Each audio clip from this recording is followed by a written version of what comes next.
Recently, I was listening to an interview with a few musicians who were talking about the 60th anniversary of an iconic and seminal jazz album called Giant Steps by John Coltrane, which came out in 1960, so 60 years ago. And it's an album that I'm really familiar with. You've probably got your album, your CD or your LP even, that you've listened to maybe thousands of times. And this piece of music, this album, Giant Steps, I've certainly listened to a lot of times. And when I was at music school, I studied it. I took apart the solos and the chord progressions and so on. And it was really wonderful to hear a bunch of mainly American musicians who were devotees and in a way disciples of John Coltrane talking about the music. And one musician in particular, who was actually from the Caribbean but was based in England, he was talking about the drums and the interplay between the drums and the saxophone on this particular album. So on this album there's drums, saxophone, double bass and piano. And he was talking about listening to the music, as he put it, from the bottom up. So listening to the drums and then seeing how the saxophone interacted with the drums. So usually what I'd done is I'd listen to it from the point of view of the saxophone, because that's the most prominent voice in that ensemble. And as he was talking about this perspective, it changed the way I listened to the music, and it sounded completely new all over again, even though, like I say, I've listened to it thousands of times. So I really appreciated just having a new perspective on the music.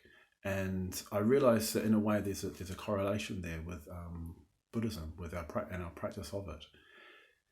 In particular, what can happen, I think, is that we have a response to the three jewels, a response to the Buddha, Dharma and the Sangha, and we decide to commit to it.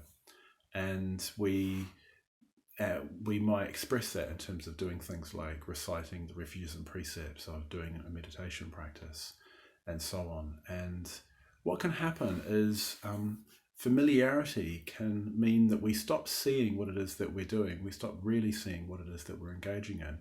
It's almost as if we assimilate it to ourselves, and it just becomes part of what we do. And its potential for revealing new perspectives is diminished by our familiarity with it. So I wouldn't say familiarity breeds contempt per se. It's more that it breeds a kind of indifference, or even a kind of superficiality. So very often, more and more, I've been thinking that what we need to do is go into things that are really fundamental and just go into them in more depth. In most cases, we don't need more information. We just need to apply the things that we already know in more depth. And that particularly goes for the 5 precepts. So again, these are something that we might chant, we might recite them daily or once a week, maybe in a study group, or certainly on retreat we would do that, or in a puja. And we can just rattle off the words. I mean, I don't know if you've ever had that experience of being in the middle of reciting the refuges and precepts, and in the middle you realise that your mouth is moving, you're making noises, but you're not really listening to what it is that you're saying. So really the 5 precepts are profound teachings, profound principles that if we can really put them into our practice in our lives, we can make a big difference. So it can be really helpful just to think of them in terms of questions. So we can think of them in terms of what the first precept of love and kindness. We can think of it in terms of, well, how can I be kind in this situation? How can I express a genuine sympathy and understanding of other people's lives and my impact on other people? And the second precept, we can ask, well, how can I be generous in this situation? In terms of the third precept, we can ask, well, how can I develop contentment in the situation that I'm in? And the fourth precept, again, quite easy to overlook, but really trying to see, well, what is the truth of the situation that I'm in? What is the truth of my life? And how can I communicate that faithfully to others? So that's by no means an easy thing to do.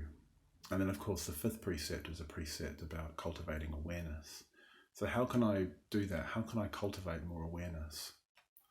And it's very often in communication with others that we begin to ask these questions, and we begin to see the deeper consequences, the deeper ramifications of these principles in our lives.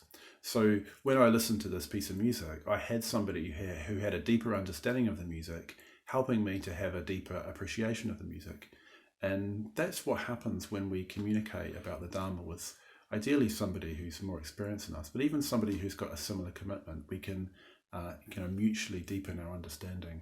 So that's really what we're trying to do in a lot of the events that we run. Maybe all of the events that we run, that's their express purpose. So whether it's meditation course or a Dharma course of some kind, a life with full attention course, or a journey in the guide course, or a course on ethics, or whether it's a retreat, whether it's just a meeting with a friend, that's what we're really trying to do. We're trying to translate the things that we know into actual lived practice, experience, and action, so that those principles become operative, become effective, become actual in our lives.